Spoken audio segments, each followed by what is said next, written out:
Existe un tema muy hermoso acerca de la edificación de la iglesia.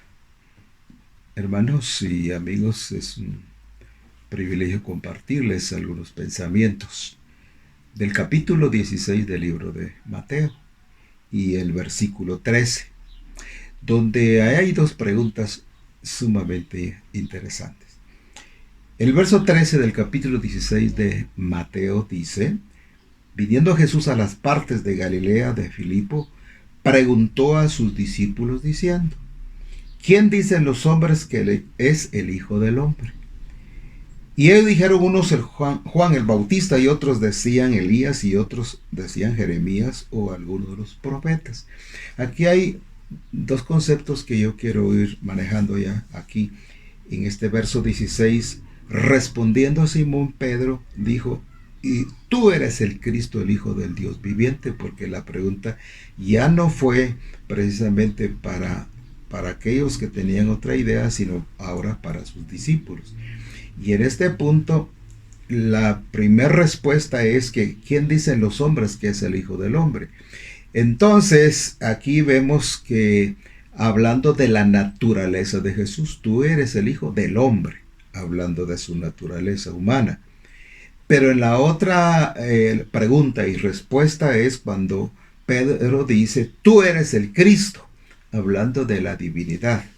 Tú eres el Cristo, el Hijo del Dios viviente. Es cuando entonces en el verso 17 respondió Jesús y le dijo: bienaventurado eres Pedro, hijo de Jonás, porque no te lo reveló carne ni sangre, mas mi Padre que está en los cielos. Mas yo también te digo que tú eres Pedro, y sobre esta piedra edificaré mi iglesia. La palabra aquí, piedra, es Petros, o sea, piedra grande. Petros, piedra grande. Pero Pedro es la pequeña piedra. Y Pedro es el que revela, el que Dios le da la revelación y le dice: tú eres el Hijo del Dios viviente. En esa revelación es donde Dios tiene el propósito de edificar su iglesia, la iglesia de Cristo.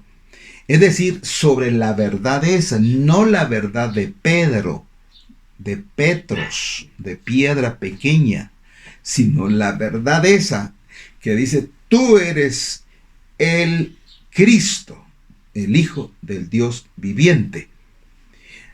Bajo esta base encontramos que han habido ya varios eventos, varias situaciones que la iglesia ha confrontado a través de la historia. Y yo quiero resaltar algunos puntos por qué la iglesia ha prevalecido hasta el sol del día, creyendo y confiando plenamente en ese Creador, en ese Dios vivo, Jesucristo, el Espíritu Santo, el Padre.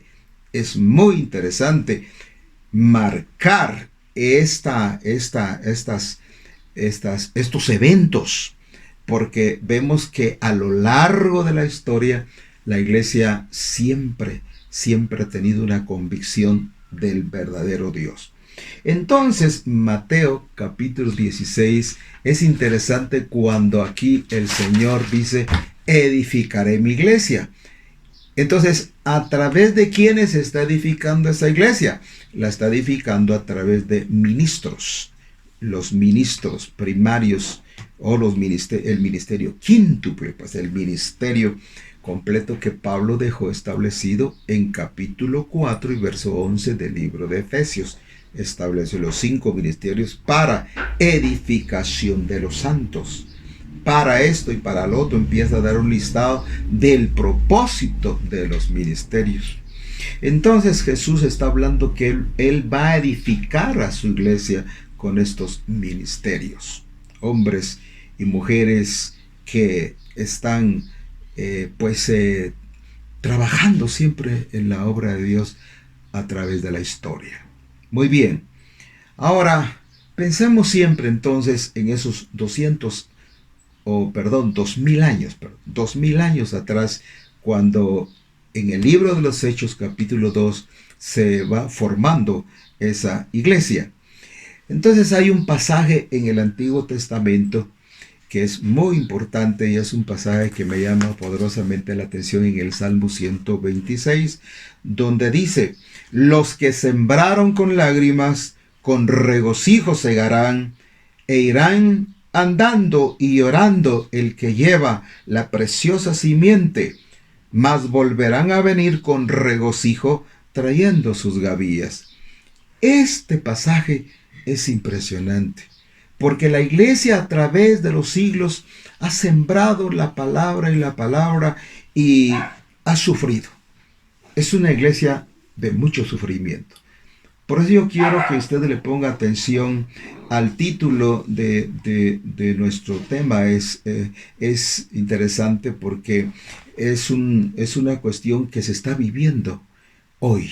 Hoy está viviendo, y la iglesia en cierto sentido está padeciendo una persecución espiritual, si queremos llamarle así. Pero ¿qué sucede? ¿Cómo Dios se va a glorificar? Porque irán andando y llorando. Entonces, este es el camino a seguir, es ir. Y no importa que tengamos que llorar y sufrir, pero vamos a regresar con nuestras gavillas, con la cosecha. Y el día se acerca cuando la iglesia va a estar preparada para el pronto retorno de Jesús. Qué lindo es saber que la preparación que está teniendo la iglesia hoy es interesante. Y cómo ahora, pues encerrados, de alguna manera tenemos más una relación así bien bonita con la familia, y sobre todo una relación con Dios para estudiar, para meditar, porque esto nos trae un amor hacia su venida, hacia las verdades, y un amor hacia los nuestros en casa. Qué lindo es saber esto. Entonces, voy a resaltar algunos puntos porque me llevaría mucho tiempo para ver parte de la historia que ya lo hemos visto en otros temas, solamente algunos tópicos, pero miremos qué pasa. Fíjense ustedes que en este verso que hemos leído de Mateo, en el año 599 el primer papa fue Gregorio I. Y esta es una cosa interesante porque la teoría que se ha sostenido siempre ha sido que Pedro es el primer papa, la primera piedra. Y entonces es una historia que no ha tenido fundamento bíblico a través de los siglos, porque realmente la iglesia nunca fue formada en la mente y en el proyecto y en el diseño de Dios, nunca fue bajo poner los fundamentos bíblicos bajo un hombre. Muy grande fue el apóstol Pedro, o Pablo, o alguno de ellos, pero no era la idea de formar bajo esos fundamentos humanos, no, bajo el fundamento de la verdad, que es Cristo Jesús, Señor nuestro. Esa es la piedra angular de donde se toman todas las medidas del edificio. Las doctrinas, la revelación, la profecía, es más, todos los libros de la Biblia, los 66 dedos de la Biblia, todos están señalando al Señor Jesús. Sin el Señor Jesús no tendríamos Biblia. Sin el Señor Jesús no habría historia. El centro de la historia, el centro de todo, es Cristo Jesús. Colosenses dice que por Él y para Él fueron creadas todas las cosas, y todas las cosas subsisten por Él. La ciencia, la investigación, el campo del análisis no ha llegado a la conclusión de que el hombre descubrió algo o se inventó algo. No, solamente el hombre ha descubierto las cosas que Dios creó. Y los científicos dicen que cuando hay algo que ellos no logran entender, ellos le llaman el factor X, porque realmente solamente la mentalidad, la sabiduría de Dios puede darnos a entender cómo fueron creadas todas las cosas. He ahí entonces nuestro entendimiento, porque la Biblia contiene elementos como la química, como la biología, tiene historia, tiene codificación. La Biblia tiene un campo de investigación. La Biblia es un libro maravilloso, es un libro de vida, de poder, es un libro que lo entusiasma a uno a leer cada día porque es el pan del cielo, son las virtudes del siglo venidero. Esta palabra sostiene los cielos. El Señor dice, los cielos y la tierra pasan, pero mi palabra no puede pasar. Es decir, que hay un fundamento en el cual nosotros estamos marcando nuestro destino. Pues bien, entonces ahora quiero entrar a este detalle. ¿Cuántas tácticas del enemigo ha venido para desaparecer esta iglesia gloriosa en el mundo? ¿Cuántas tácticas? ¿Cuántas tramas del enemigo? ¿Cuánto invento satánico ha venido para destruir a la iglesia? Pensamientos, teorías. ¡Wow! ¡Cuántas cosas se ha inventado el hombre para destruir esa iglesia gloriosa! Pero a través de los siglos se ha demostrado que esa iglesia permanece para siempre. Esa iglesia la estableció el Señor porque Él la compró con sangre preciosa. La compró con su propia sangre. Entonces, imagínense que recuerdo la historia en Francia, precisamente una historia muy triste con la famosa reina de Médicis, Catalina de Médicis, el 24 de agosto de 1572. Aquella noche cuando todo un pueblo se había convertido al Señor Jesús, y entonces vino una persecución sangrienta, que todas las calles de Francia corría sangre, porque dice la historia que por lo menos habían muerto unos 700,000 cristianos, 700,000 cristianos aquella noche. Pero la iglesia siguió, la iglesia, bendito sea Dios. Entonces, ahora hay muchas historias así durísimas. Por ejemplo, la famosa Santa Inquisición, pues de santa no tiene nada, pero se habla de millones que murieron en esa sangrienta persecución de la Inquisición. Pero bien, para ir terminando este tema tan maravilloso, ¿qué va a destruir a la iglesia?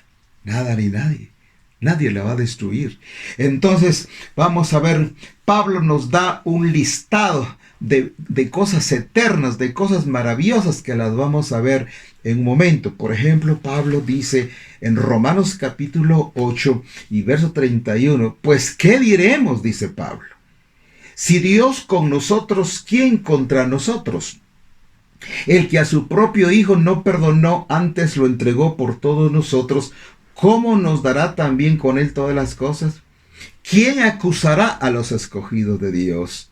Oh, ¿quién es el que condena? Cristo es el que murió, mas el que también resucitó, quien también dice además está a la diestra del Dios, el que también intercede por nosotros. Y aquí viene precisamente un listado de cosas maravillosas para todos nosotros, para todo el pueblo de Dios. Dice, ¿quién nos apartará del amor de Cristo? ¿El coronavirus? ¿COVID-19? No. ¿Otra cuestión activa? No. ¿Otra cosa que venga? No. Nadie nos va a apartar del amor de Cristo Jesús. El nuevo orden mundial que ya empieza su desarrollo, todo este sistema del mundo que prepara para el nuevo orden mundial, ¿nos va a apartar del amor de Cristo? Nada. Absolutamente. Pablo dice, ¿quién nos apartará del amor de Cristo? ¿Quién? Dice, tribulación, angustia, persecución, hambre, desnudez, peligro, cuchillo. Como está escrito, por causa de ti somos muertos todo el tiempo y somos estimados como ovejas al matadero. Antes en todas estas cosas hacemos más que vencedores por medio de aquel que nos amó. Ah, qué lindo este verso. aquel que nos amó con amor eterno.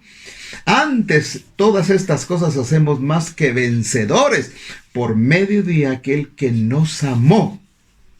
Por lo cual estoy cierto, dice Pablo, que ni la muerte, ni la vida, ni ángeles, ni principados, ni potestades, ni lo presente, ni lo porvenir, ni lo alto, ni lo bajo, ninguna criatura nos podrá apartar del amor de Dios que es en Cristo Jesús, Señor nuestro.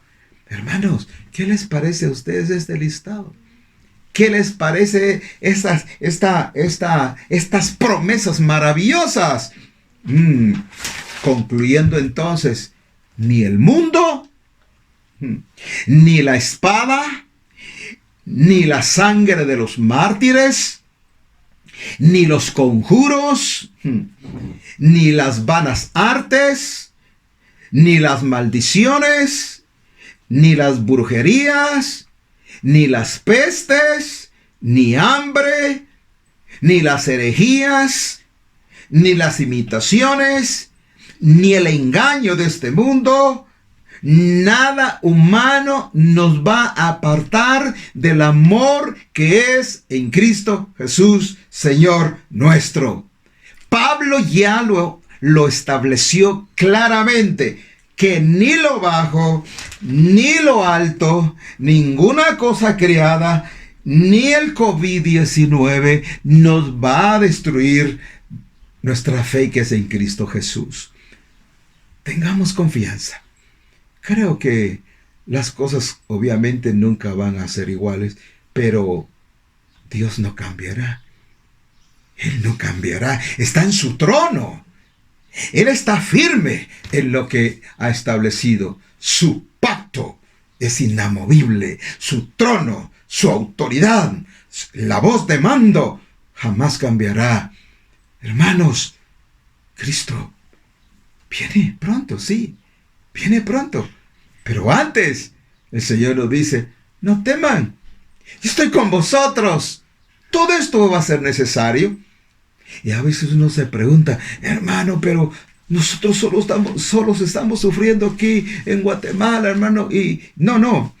Cuando uno se da cuenta, a través de la palabra encontramos que el apóstol Pedro, en su capítulo 5 y versículo 9, dice, el cual resistid firmes en la fe, sabiendo que las mismas aflicciones que han de ser cumplidas en la compañía de vuestros hermanos que están en todo el mundo.